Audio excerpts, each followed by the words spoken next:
Okay, that's scary. Okay, there we are. All right. So, yes. yeah, I got some questions. Yes, okay. First of all, because we were talking about you, there you are carrying your sandals, shoes, and so you talk about your barefoot kind of thing. A couple of questions. First of all, your name, is it your birth name or is it a name you adopted because you joined a cult? My name was given to me as a gift by my wellness mentor. So this is like the friends I have who are sannyasins who take on these names from Bhagwan Sri Rajneesh. No, it has nothing to do. Did you see that new documentary? Is that where that's coming from? No, I don't watch TV. I haven't seen TV for over a decade. Oh, okay. So here's the thing. My last name is Saraswati. Saraswati is one of the lineages in India, which was set up gazillions of years ago to all have different jobs in holding ancient wisdom so that they can pass through time and through different cultures. So my last name being Saraswati, this is the... Hang on, this is the name you were gifted, or is this one your birth name? So the whole 9 yards, the Unmani and the Saraswati, is actually tremendously significant. And when I was given this name as a gift, I'm the type of person where when I do something, I do it 100%. Right.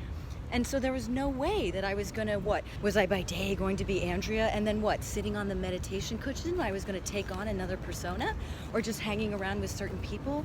And, that kind of dualism didn't really seem to me consistent with the idea of the Dharma being about technology for being human and for life that can be applied to anywhere.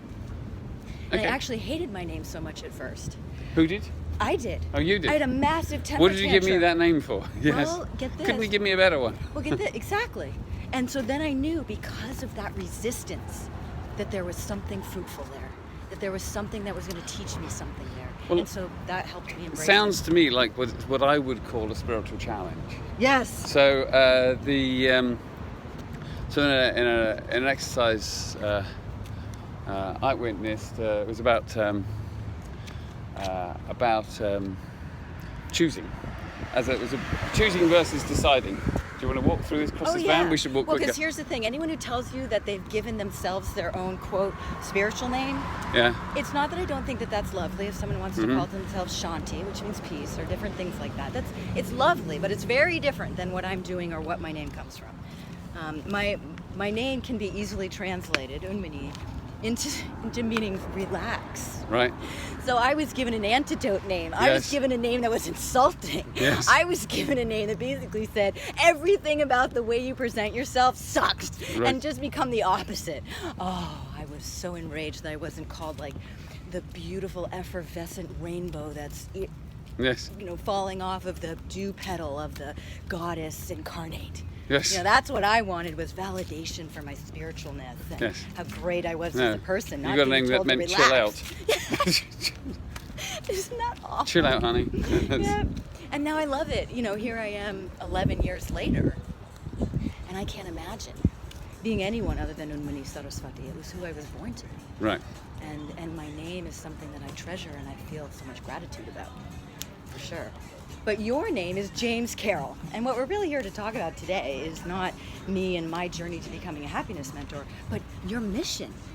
You're a man on a mission. I'm completely inspired. I just spent the last day in a class in a basement with James. And I learned so much. Just us two.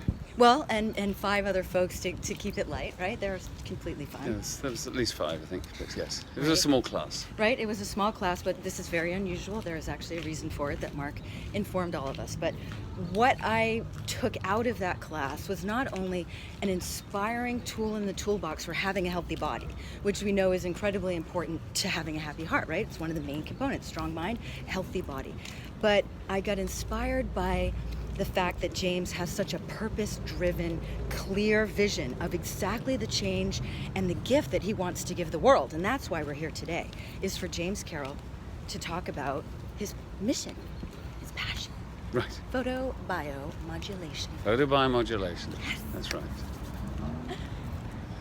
So you could ask me a question like, what is photobiomodulation? Exactly. Okay, what is photobiomodulation, also known as low-level light therapy or low-level laser therapy, used in the acronym LLLT? Yes, and many other names, unfortunately. There have been 79 different names for this therapy. So for those people who are familiar with PubMed, which is the American government database from the Library of Medicine on medical research,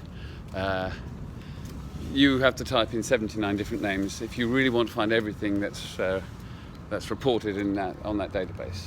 So I'm going to just change arms because this arm's beginning to ache, which means you have to come to the other side. Excellent. Okay. Thank you. Besides, the view's better of the marina here. Aren't we so Yeah. blessed? Yes. This is so perfect. Sunny day. Anyway, so what is this therapy? It's something that's been on TV for decades. So for people old enough, or perhaps young people who've had grandparents who saw a TV show in the 60s and 70s and some of the 80s called Star Trek. And on Star Trek, when somebody was injured, they'd go to the sick bay, the doctor would get out a laser beam, the laser beam would be aimed at the injury, and the injury would heal and regenerate instantly. So that's, we make those. Except that it's not as fast as on TV. But to get the idea, we shine light on people and they get better more quickly. And when you say light, talk a little bit about, like, I'm out in sunlight right now. Yeah. But if I had a boo-boo, you Yeah. know, it would still be healing at the same rate. Right. So what kind of light is this that you're doing that is so different than, let's say, just sunshine So- or a light bulb in a hotel room? When we're looking at the sun here, probably not directly at it, but anyway, Let's not. there's this, what we think of this white light coming towards us. We might even describe it as perhaps slightly yellow, but Sure. roughly speaking, it's kind of white. That means that it's got all the different colours of the rainbow all at once hitting us. So you know when this sunlight hits a crystal or a prism, then the light breaks into its component parts in terms of the visible spectrum.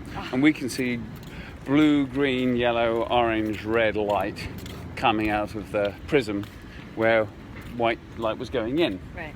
So sunlight is made up of different colours. Now, there's a lot more to sunlight than just the visible spectrum. Outside of that, there's ultraviolet Which light. gives you a tan.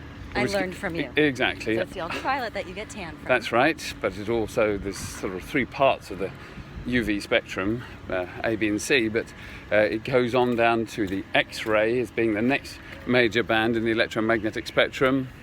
Which is the Death Star.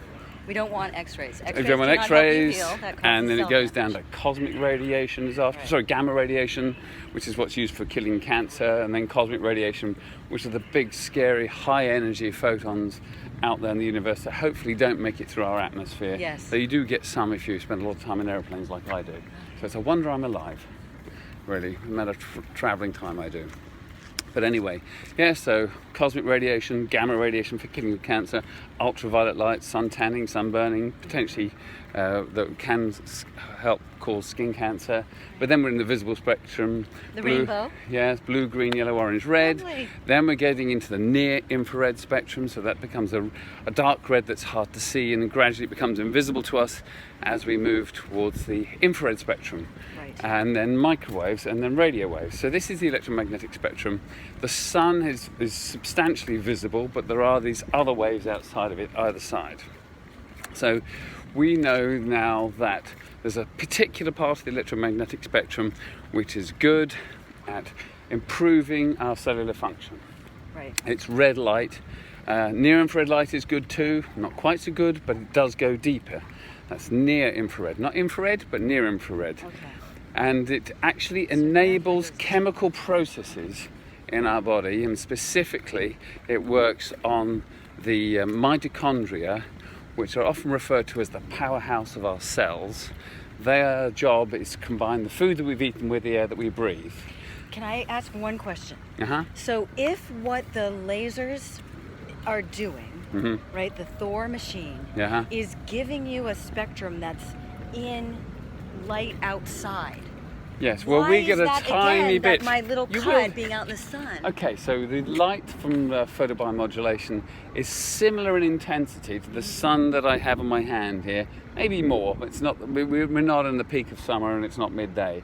But if it was July, and if it was a clear blue sky, the intensity from the sun would work, except that it's using most of the spectrum of the sun is not going to have this effect on us. So mixing it with its rainbow components, making white light, actually takes away the efficacy of the red. And when you just make it just means that a small portion of that sunlight up there is red. Right. The rest of it's not red, and therefore we have red light at this intensity on my hand now. Right. It has the effects that I'm about to describe on mitochondria. So we get these regenerative effects from red light in high quantities, but how much red light is in my hand? Not much. Oh, so okay. This is broad spectrum light, and it's near infrared light, and we've got UV light coming down on us, and maybe even some, I don't know how far into the infrared, we get quite a lot of infrared and near infrared. So it's very broad spectrum. And we take this huge spectrum. Normally I'd put my arms apart like a man, saying my fish is this big, but I can't because I'm holding the phone. But let's say this is the electromagnetic spectrum. Tiny bit of it here is visible red light, and this is where the magic happens, in the red and the near infrared. Yes, you can get some photochemistry from other parts of the visible light spectrum. Right. But the problem with those wavelengths is they don't penetrate very deep. So as we demonstrated yesterday, because I had some lasers, I had a green laser, I had a red laser, and I put a red laser into my finger, and you can see the red light go through my finger. It did, like we all did. It all glows. It looks like E.T., the movie, and has this glowing finger. Yes. But in this case, it's glowing red. So I put a red laser in my finger, you could see my whole finger glow red. Yeah. So red light penetrates quite well. Near infrared light penetrates even better. But I also demonstrated a green laser, and you couldn't see anything at all come through my finger. No. So visible light mostly doesn't penetrate your skin. So ultraviolet light doesn't, blue, green, yellow doesn't, red light does, near infrared penetrates even better. But then we get towards the infrared spectrum, and that doesn't penetrate very well. So there's this double benefit. Red light, A, is good at doing something to our cells, which I'm going to explain, and B, it penetrates well. You can get some of these effects from other colours, but they don't go very deep. They barely go past the skin. Okay, that's so such we great like red explanation. light. Yeah. So all right, I get it. I think red light. So that's just lucky. Red light, near infrared light, penetrates well into the tissue, and it has some action on the function of our mitochondria. So our mitochondria are little machines. They're often called the powerhouse of the cell, and their job is to combine the food that we've eaten with the air that we breathe. So when we eat food and we digest it, and it's broken down into glucose and fats and glycogen, and it's passed around the bloodstream, and it travels to every single cell in our body. So you know that our body's made up of cells. We have about 250 different types of cell, but trillions of them. Yeah, but 250 types, and our skin cells are different from our muscle cells, which are different from our nerve cells, which are different from our immune cells. But one thing they all have in common is they all have lots of mitochondria inside of them, and these mitochondria are taking the glucose that's come from our food, and it combines it with the air that we breathe. So when we breathe in air, the oxygen attaches to hemoglobin, which most people have heard about, gets carried around the body by red blood cells, erythrocytes, and it delivers the oxygen to every single cell in the body. So our body's now receiving glucose, or our cells are now receiving glucose, and they're receiving oxygen. Does this have the same, does the laser therapy as an injury treatment, does it have the same effect if someone's in ketosis? So that what's going around in the body is ketones instead of glucose? Let's sit down in this chair, because we're going to, up ahead there's nowhere to sit down. Or does what the food the mitochondria is eating have nothing to do with it? I don't know. That's a bit of mitochondrial function that's beyond me, and I'm not investigated. Okay.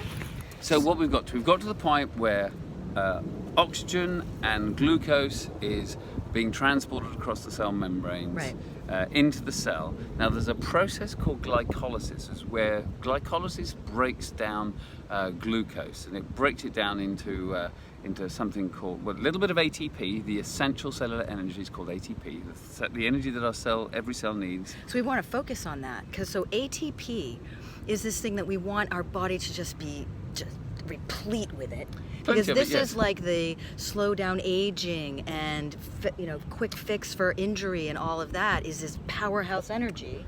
Well, ATP being put out by the mitochondria. I'll talk about the aging bit later, because it's another half of the equation. It's the other side of the ATP story. Okay. At least the way that I'm going to tell it is. ATP is essential for cellular function, and yes, our cells need energy in order to do their jobs. I mean, and particularly our nervous system and our central nervous system, our brain, and more importantly, our eyes are the retinal epithelial pigment RPE cells, retinal epithelial pigmentation cells, whatever they're called. They use more ATP per cell than any other cell in the body. Your eyeballs. More specific, the retinal cells. Oh, cool. So they use more energy than per cell than any other cell in the body. And anybody who's used to the internet knows that video, for example, is the most thirstiest thing on the internet. I forget what it's like. Netflix uses up 30% of America's internet just because it's streaming video. Oh my God, that said something kind of bad about one us. company. Between NetSuite and YouTube, I suspect there's going to be some huge number, like 50% of all data transferred across the networks of America are going to be YouTube and Netflix between them. It's huge. The visual stuff uses a lot of data, and it uses a lot of energy from our eyes. So central nervous, but your eyes are part of your central nervous system, your brain's part of your central nervous system, your spinal cord's part of your central nervous system. They use a lot of ATP. We have sensory nerves, so we can feel things, but we also feel pain. We have motor function as well. So our nervous system uses quite a bit of ATP, and our muscles use ATP, and our heart uses a lot of ATP. But anyway, these are the thirsty things. They use a lot of ATP. We need all this energy in our bodies, and it gets it from basically food, which turns into glucose, which gets converted into a little bit of ATP through glycolysis. It makes 2 ATPs from a glucose molecule. But then also the process I mentioned before called glycolysis doesn't only just make 2 ATPs, it also makes something called pyruvate, and pyruvate is then used by these mitochondria that I keep mentioning. Right, we love them. So mitochondria, we have hundreds and thousands in every cell of the body, and then they will take the pyruvate, they will break it down further.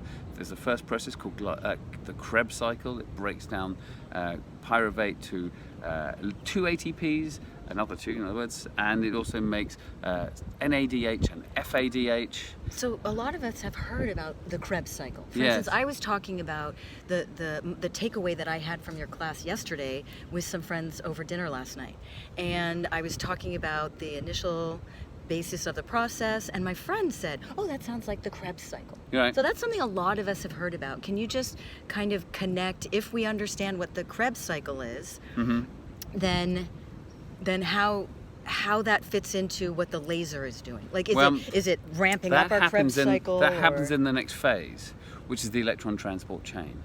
So we have this process called so we talked about glycolysis, makes 2 ATPs and also makes pyruvate. Pyruvate's used by the Krebs cycle in the mitochondria now. So it's moved into the mitochondria. The mitochondria has the Krebs cycle, makes two more ATPs, breaks down pyruvate into NADH and FADH, which are then combined with oxygen in the electron transport chain. And then the electron transport chain has 4 main complex parts, complex 1, 2, 3, and 4. And the 4th one is also known as cytochrome C oxidase. And that's where NADH and oxygen are combined together, and they steal 2 electrons from the electron transport chain, and they pump hydrogen ions across the mitochondrial membrane that drives something called ATP synthase, and that's where we make another 34 ATPs. So we made 2 from glycolysis, we made 2 in the Krebs cycle, and we made 34 in the electron transport chain. Which is all great when everything's working well. Except we get sick, we get injured, we get stressed, and we get old. And under those circumstances, our cells, our mitochondria, start to make a competing molecule called nitric oxide. Ooh, and we know, a lot of people have heard about that. I mean, that's like the kind of cutting edge, everyone's starting to realize. Like, there's a gentleman named Dr. Joseph Mercola, and he teaches these exercises to do 3 times a day called the nitric oxide dump. And the minute you put dump into the title of anything, you really get the impression that I really don't want a bunch of this going around. Well, in your mitochondria, like so many things, a little bit is good for you and a lot of things is bad for you. You know, a little bit of oxygen is good for you, but too much oxygen is bad for you. You know, water is essential for your life, but you can also drown in it as well. Okay? So you can drown in oxygen, you can drown in water if you're not careful. So everything, I don't really drown in oxygen, but anyway, it's you know, but too much. There's a song, isn't there? Love is like oxygen. You get too much, you get too high. It's lyrics from that by a band called Sweet from the 1970s. But anyway. So we've now got, where have we got ourselves to? So we've got this point where normal... Nitrous oxide is... Yeah, make sure we say nitric. Oh, sorry. Nitrous oxide is what... that laughing gas. Is laughing gas, exactly. I thought that when I was talking about it last night, I was saying nitrous oxide, and I couldn't figure out what was wrong with it, but nitric oxide. Okay, thank you very much. I appreciate that. So nitric oxide competes with the oxygen in the mitochondria, and it blocks respiration. So normally, as I said, cytochrome C oxidase, or complex 4 in the electron transport chain, is normally consuming oxygen, taking on up NADH, combining the two, and 2 electrons get handed over at the same time, and that's what makes the hydrogen ions that make the proton gradients that drive ATP synthase. You can see YouTube videos on this. You don't have to understand it at this point. But when we're sick, injured, or stressed, instead of oxygen getting into cytochrome C oxidase, it's nitric oxide that gets in there. Now, be careful, there's 4 different sources of nitric oxide. We're talking about mitochondrial nitric oxide. I'm not talking about the dangerous or the damaging inducible nitric oxide, which is not good for us. I'm not talking about neuronal nitric oxide. I'm not talking about endothelial nitric oxide. So there are these 4 different sources. I'm talking about mitochondrial nitric oxide. Is made under stress. It competes with oxygen. It stops or slows down respiration. And then we start to lose ATP at this point, and we start the process of making what most people understand to be free radicals. It's what doctors call oxidative stress. It's what the scientists refer to as oxidative stress. That's another thing. Exactly, the reactive oxygen species. Well, you need ROS because they'll do things like that. ATP, ROS, nitric oxide in the right amounts at the right time are very important for signaling. So you want these things. They're not all bad all the time. It's just when you have too much of something or too little of something. Okay, so we're a chemical or a balancing act as our body has to function. You can overdo anything for these things, but in the right quantities, oxygen's being combined with your food, which became glucose, which became pyruvate, which became NADH, which became combined with oxygen, drives ATP synthase, which makes most of our ATP. But under stress, we make this nitric oxide in mitochondria. It's mitochondrial nitric oxide, and it blocks respiration, and that's where you get a dysfunctional electron transport chain, because when nitric oxide is blocking cytochrome C oxidase, the oxygen can't get in, it can't combine with NADH, and the last 2 electrons of the electron transport chain don't get handed over.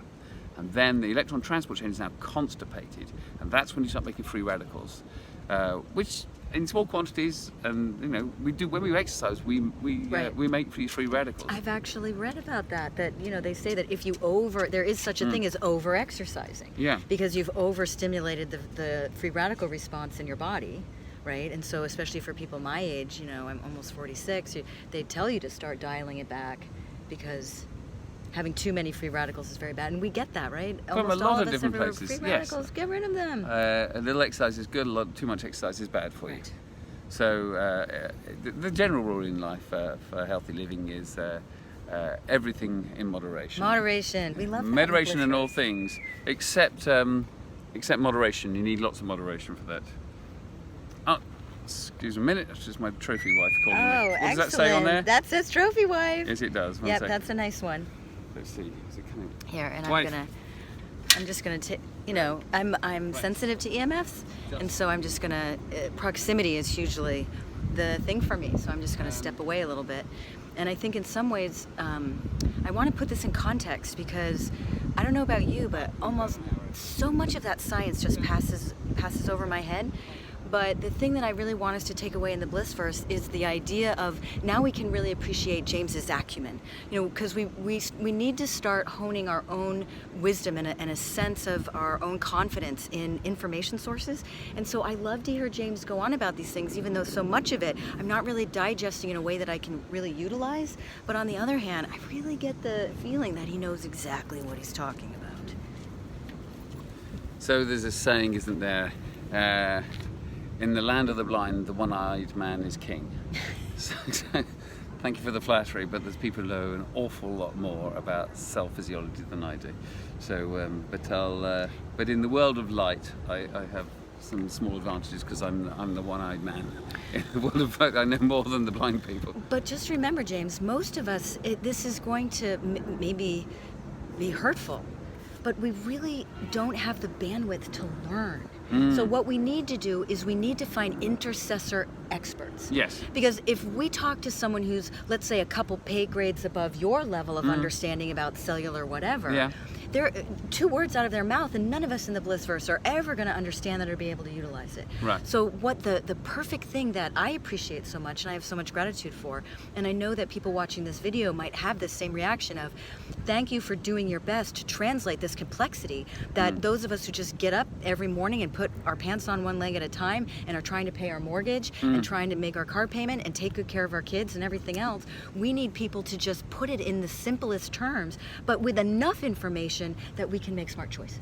So and you're helping us do that. So I'm going to give you the simple answer to everything I've just said, which is basically this. Going to dumb it down for me? When we're sick, when we're injured, when we're stressed, as we get old, we tend to be low on ATP, we tend to be high in oxidative stress, which is the doctor's word for free radicals. Okay. And when we put this light of the correct wavelength and correct intensity in the right place for the right amount of time, then we can flush these things out. We can flush out the nitric oxide, that blocks respiration, and then our oxygen consumption is restored inside mitochondria, and instead of making free radicals, they start to make ATP again, and the free radicals go down to more normal levels because they're important for signaling, and then under these circumstances our bodies heal better, and also our aging process slows down. Ooh, I like that. I mean, I'm at that age. And by the way, with my gray hair. oxidative stress is involved in just about every disease process in your body, and I'm including mental health and depression, anxiety. It's all in your brain as well. And this light therapy, you know, when you're mentally stressed, you're having it's another form of stress on your body, and it's a stress on the cells in your head, and you will have inflammation, you'll have headaches, you have anxiety, it'll be somewhat dysfunctional. It's good for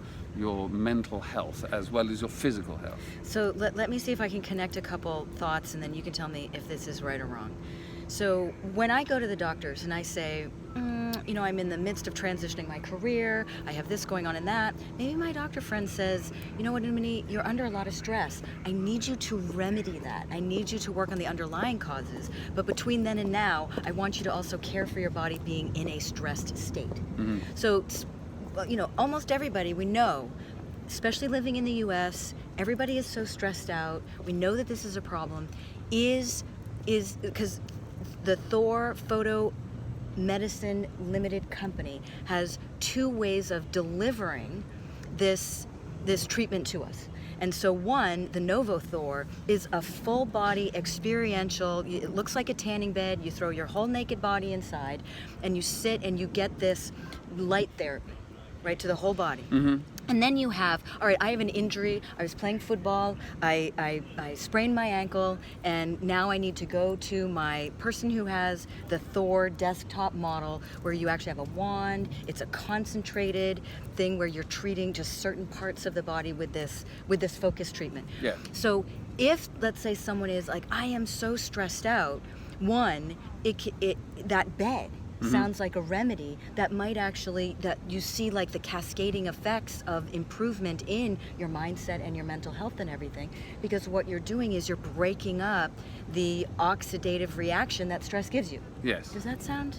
No, that's fair enough. That's fair enough. It reduces. I mean, there is such a thing as sort of systemic inflammation in your body traveling through your bloodstream, and the lovely thing about this thing is it not only treats all the superficial tissues in your body because the light can get there, but it gets into your blood as well. No, the light doesn't travel around your body, but it does help reduce these stress cells traveling around your body. So when there's oxygen gets carried around the body, it helps with your general health and wellness, and by being able to, allow more oxygen to be carried, and which we see could be done with the tests. We know that our body will carry more oxygen, and we know that we see, you have your arterial system carries your blood away from your heart, and your venous system returns it to your heart. And you talk about oxyhemoglobin and deoxyhemoglobin, and you can see that after lying in this bed, to your brain, which is where the tests were done, you will carry more oxyhemoglobin to your brain, and there's more of the blood coming back is deoxyhemoglobin. You've actually consumed it, it's good for you. And so let's talk about this in terms of the utility in people's lives. anecdotally, there were people who owned a Norvothor Yeah. at the training yesterday, and they couldn't stop raving about it. And one of the gentlemen who uses it whenever he's home for at least 20 minutes a day, he said he's done long lay-ins in the machine, not machine, but in the bed, and shorter ones, and that he's come to like 20 minutes a day just keeps him running and working and feeling fabulous. It was described as like what in the video, like a day on the beach in Morocco by an athlete That's who works with the Nike Oregon project. Yeah. And the person who was in the training was saying like, God, I go in there, I feel like one person, I go out, I feel like $1 million. And that's that idea of this is like medicine from the outside in. Yes. That can address just like day-to-day stress ideas, helping your body be like it's the best body it can be when it comes to being like efficient and getting rid of those toxic. It's a nice relief of the symptoms. I mean, you've still got to practice all the other good aspects of living, as we said, or as I said when you first introduced yourself. There is no way to happiness. Happiness is the way. The good life, the good sort of mental principles still need to be learned if you want to live a happy life. But it's great that there's a tool, because we assume that the feelings in our body mean something real. And therefore, but that sometimes you can have feelings without a real. There's no cause. Yes. I mean, in pain, pain medicine, they know very well that you can have injury without pain. You can have pain without injury. Yes. They're not always joined together. And sometimes you have feelings without a good reason. But except we will always assign a meaning to the feelings we're having. Yep. Or there are genuine reasons, like life is really tough and you're having a really bad time, and there's genuine things going on which you should feel extremely sad and depressed about, and appropriately. And it's great that we've got a tool here which will help Not a magic bullet, but part of the pantheon of tools in the toolbox. Yes, absolutely. All right, thank you. And it's nice to be able to reduce the oxidative stress in the body as a helping hand to doing everything else that you do. It's just sad if you do the right things and you've changed your attitude and somehow your brain hasn't transformed quite as fast as your outlook on life. Well, in the Blissverse, we talk about that happiness is a lifelong journey, and that what we're really searching for is a deep-seated sense of contentment, kind of no matter what let's say if you use the ocean analogy, like the waves are always going to go on and on and on. And what we're doing is starting to live in a sense where our consciousness is more seated in the deeper aspects of the ocean, which are just moving on a much, kind of... Well, I think from what I've learned, and I know this is your strong point, so I'm going to now say something about happiness, which is your domain. Tell me. And he says, what you don't own owns you. It's like a Buddhist thing. So what you resist persists. And for as long as you don't, if you're resisting your difficult relative, your childhood, your marriage, your work or something, if you don't embrace these things that you don't like, then they run you. Now, the sooner you get to love them, the sooner they'll let go of you. Now, I do want to put this into a Blissverse lexicon. So James is what we would call, based on the material in the Superhero You course, James is a warrior hero. And so this is very natural that he's going to give us this advice, and I want us to embrace it like mad.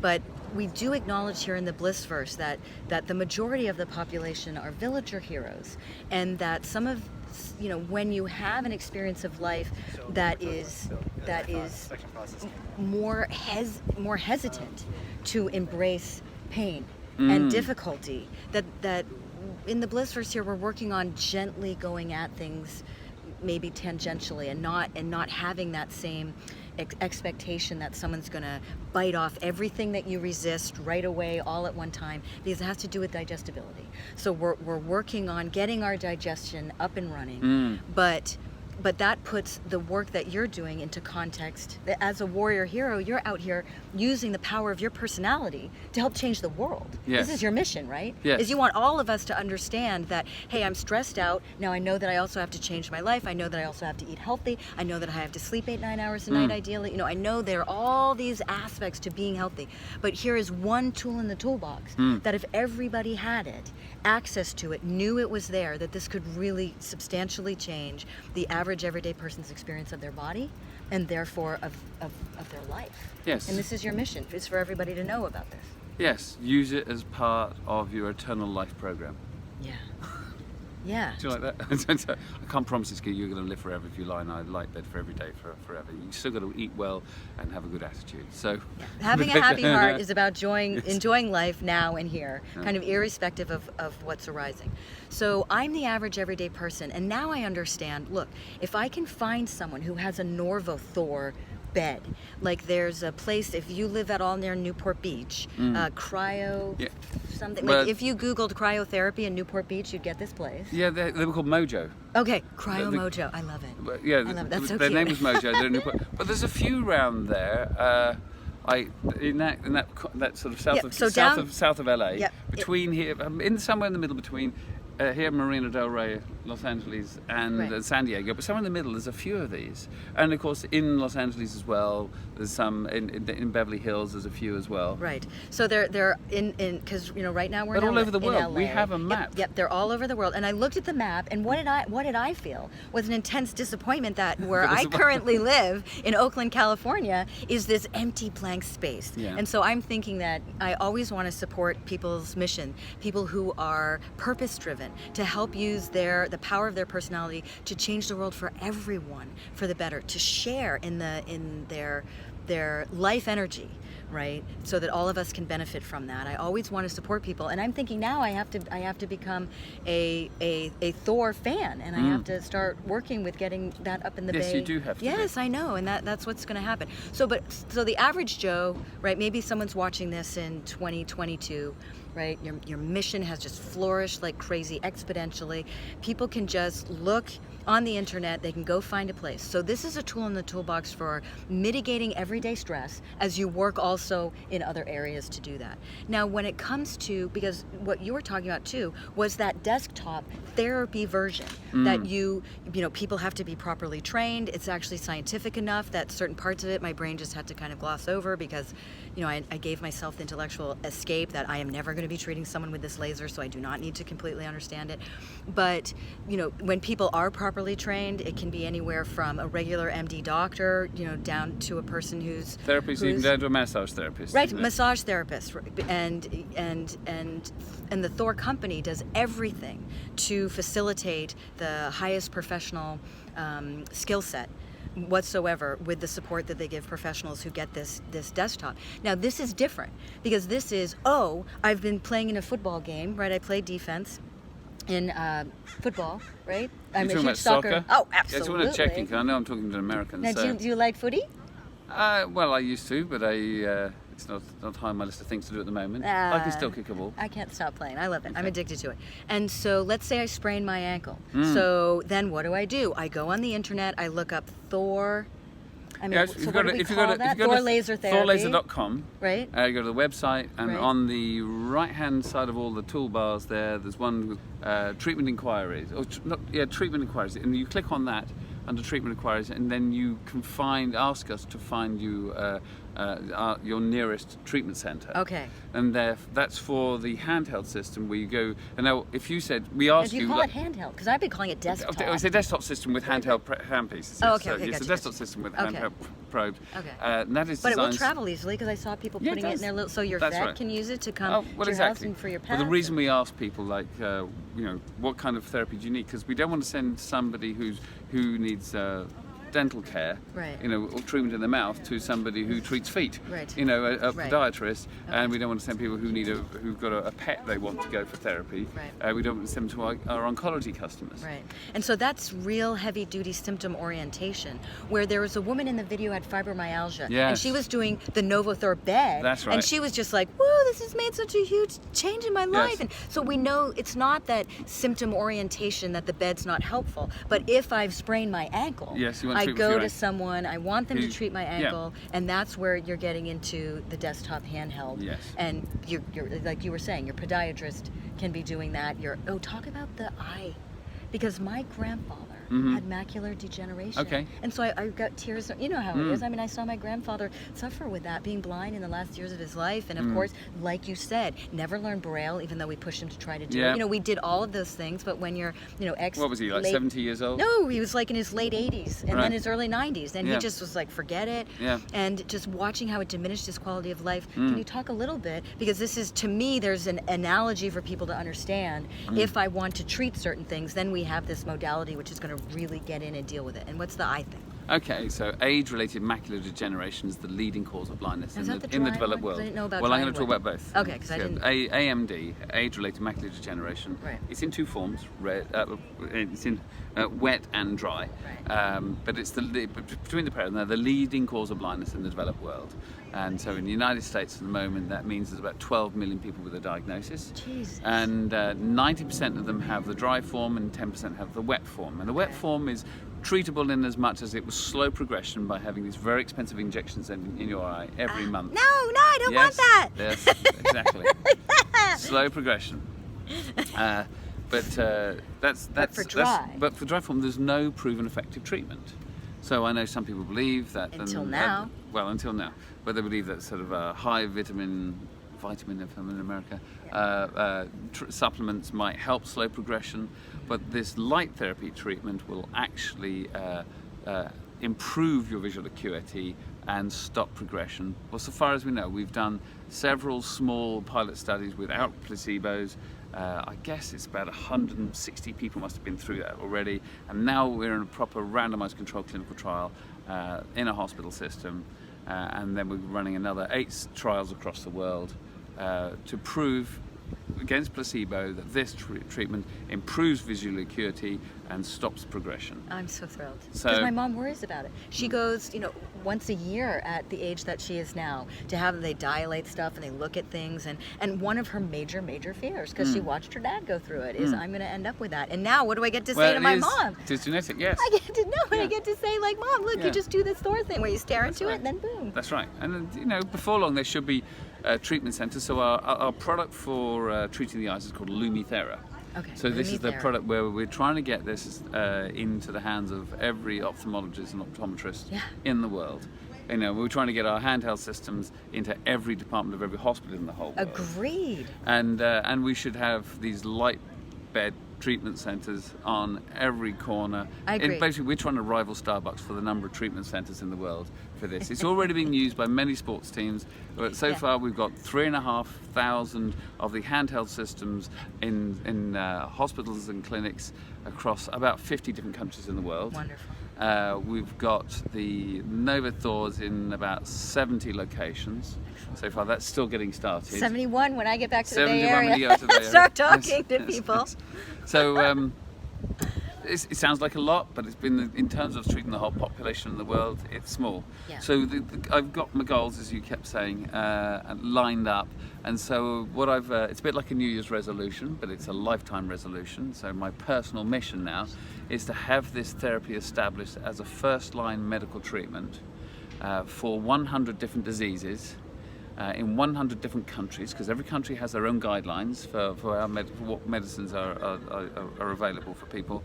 By the time I'm 100 years old, which gives me another 44 years to go in doing that, I've got interim goals of 10 diseases, 10 countries within 10 years, and my short-term goal is 3 diseases, 4 countries, 5 years. So the 3 diseases will be age-related macular degeneration, which we just talked about, which is going to be the treatment of cancer patients who are undergoing chemotherapy and hematopoietic stem cell transplantation. They get this horrible side effects, and we're doing really well in that at the moment, making good progress with Harvard Medical School. We're just getting started with MD Anderson, but multiple cancer research centres across the world.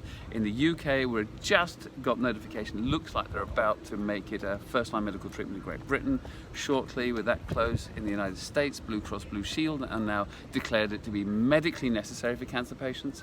Right. So that's all mucositis. The macular degeneration will come. So we've finished one randomized controlled clinical trial. We've got 7 more to go on that, and then hopefully FDA, Health Canada, TJ Australia, CE marking for Europe will mean we can roll that out. And then our third goal is we're going to want to solve the opioid crisis.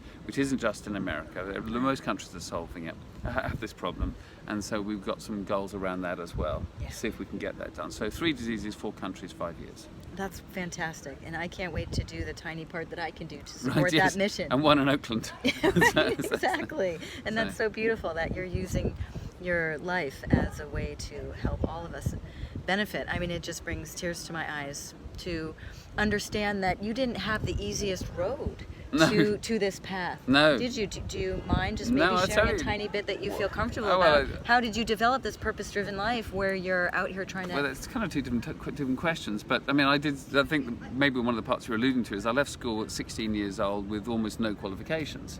So, and now I teach professors at Harvard Medical School and across the world about this therapy. We had a lovely professor sitting in our audience, didn't we? Wasn't he delightful? Yes, he was A little bit of jousting on a couple of topics, but... but we learned what an oog is. Oh, God, an oog, yes. Erg, it was an erg. Okay, thank you. Yes. Related to joules as measurements. So we frequently have university professors from oncology and from orthopedics, and from dentistry and from veterinary medicine coming in to attend these training courses. And you're not intimidated, because the way I might describe it, you can tell me if this is wrong for your experience or not, but in some ways you're living your bliss. You're right. If bliss is this idea of an empowered life that has purpose and meaning, you wake up every day having an idea of what you're doing and why you're doing it. I mean, to me that sounds very blissful. A friend and I developed this policy of go before you're ready, or get started before you. Don't wait until you got life handled. Commit, because one of the things that helped is having something bigger than yourself. So I can worry less about myself when I've got a big mission going on. So I really would support when you can't wait until you feel ready. You just take something on. You will make mistakes, you'll fall over, you'll hurt yourself. Bliss Revealed. All sorts of mistakes. Hey, listen, I've been doing this for 31 times, and my business has been through multiple loops. I've been through... Because you've been doing this since 1987. 1987. Holy crap. Yes. I mean, okay. So here's a great question we might want to understand.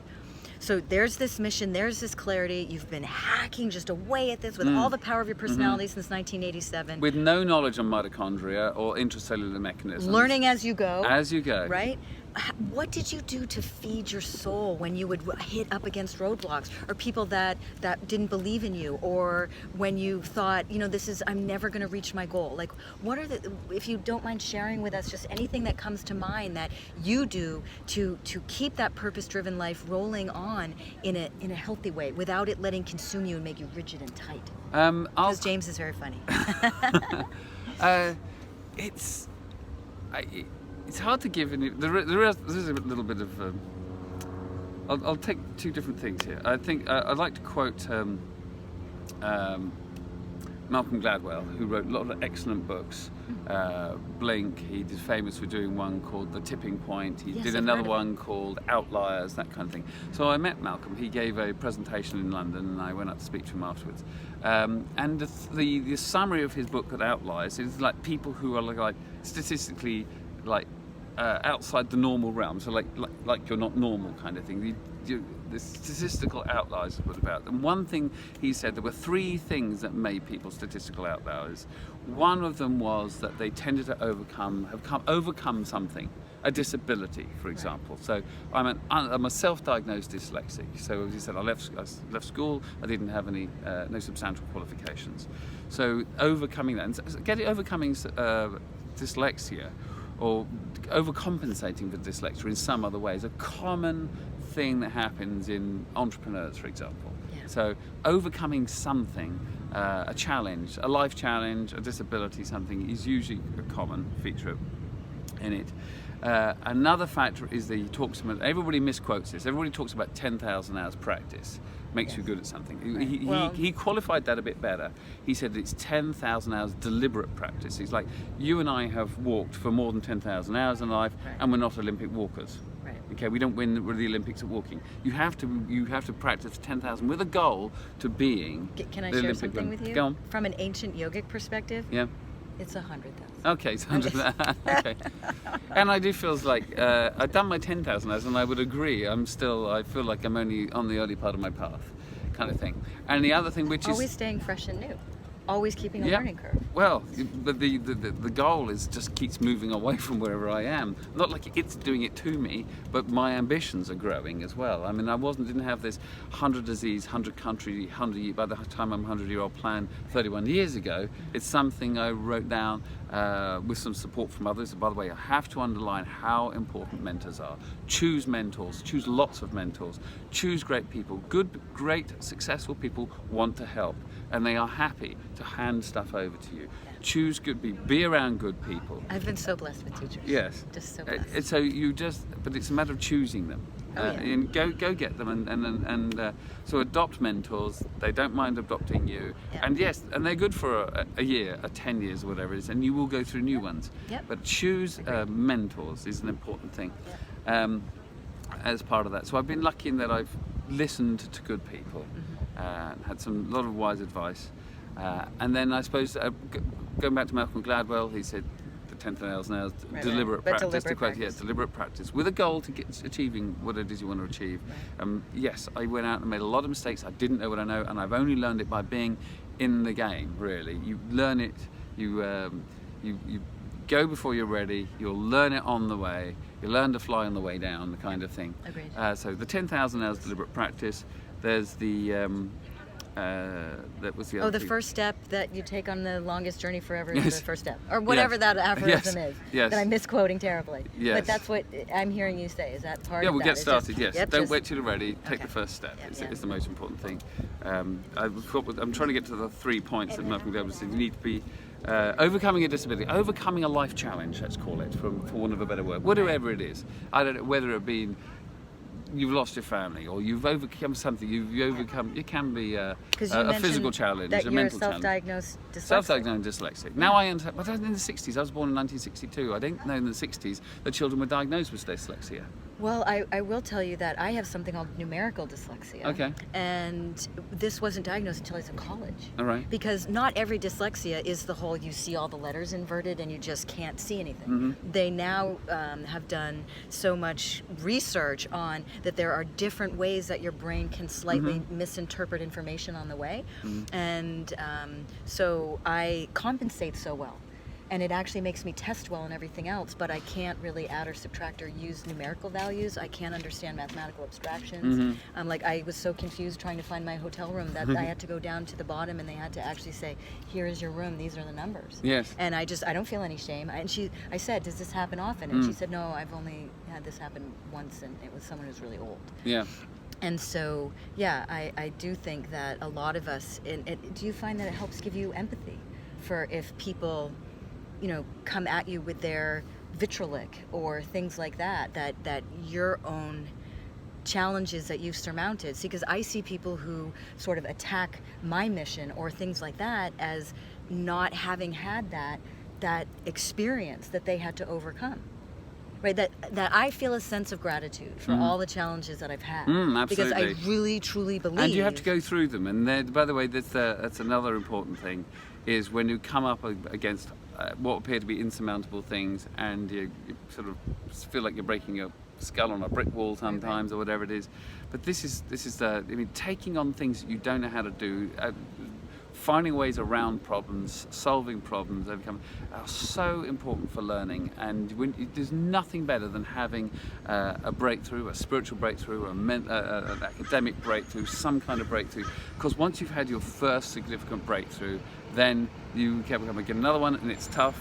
I don't want to say it gets easier. It doesn't get easier. But once you've seen yourself break through, you think, breakthrough, breakdown, struggle, hardness, difficult thing.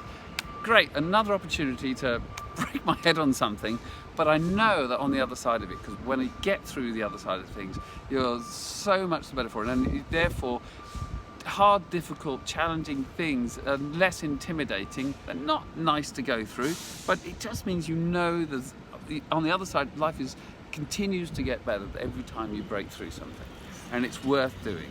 And we're going back to the final thing that Malcolm Gladwell said, and he talks about people who succeed, have supporting environments. Choose mentors, choose friends, choose to put yourself in it, keep yourself in supportive environments. You don't need to be spending your life around people who are trying to hold you back and Yes. tell you why you can't do stuff. Choose supportive people. In the Blissverse, we talk about the 5 pillars of health: food, sleep, sex, Okay. woohoo, exercise, Yeah. and environment. Okay. An environment is, as we've talked about, is not only the concept of I want to live somewhere that's not next to a garbage dump environment, where we need to be conscious of that too. We don't want to live underneath power lines ideally, et cetera, et cetera. But on the other hand, it's choosing who you hang out with, because that's going to enormously affect everything from your self-image and how you see yourself to what you think life is all about. And so that's a beautiful thing. I think you'll probably find that all people who've got a nice success story to tell will tell you about the people who were their mentors, and the people, and every successful entrepreneur will thank their staff, not just because it's a nice thing to do, but because really people who succeed in not always, and I'm sure there's some nasty people in business. You've got the megalomaniacal yes. outlier, Yeah. but most people. I think that I think we can usually will tell generalize. you that they didn't get there by themselves. Yeah, Totally. It's people. You've got to keep these people around you, and go and work for a successful entrepreneur. And then this person, you may not be in daily contact, but you can aspire to this and adopt them. Well, in the Blissverse, we talk about the notion, right? This is like ancient yogic concept of tuning forks, because people are an energetic. You'll resonate with people. Yes, right. And so even just being in the sphere of someone, So- and you can have 2 different people do the exact same activity, and you can have people resonate with it completely differently. Yeah.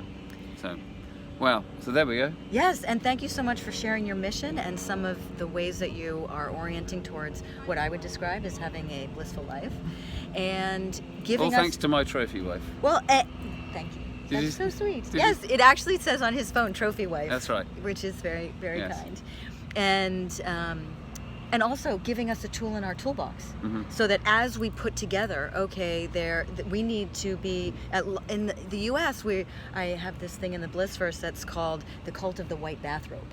Right. Yes, so I'm going to be working with people doing a lot of stand-up-y kind of stuff about getting over the mentality of being completely asleep and passive, going into your regular practitioner in Kaiser, saying, I'm having trouble sleeping, and then we completely can empathize and understand with that doctor that most of the time, and this must be the frustrating thing for you, is 20 years behind the curve of cutting-edge science. Yes. So we go in and we understand that pharmaceutical companies and surgeons make a lot of money, that those are the focus of so much of the medical education, and our doctors are people too. They have to put their pants on one leg at a time and pay their mortgage and take care of their kids and do softball and everything else, and they might not have the time to just dedicate themselves to a learning curve like James does, who's like, I'm changing the world with this specific thing.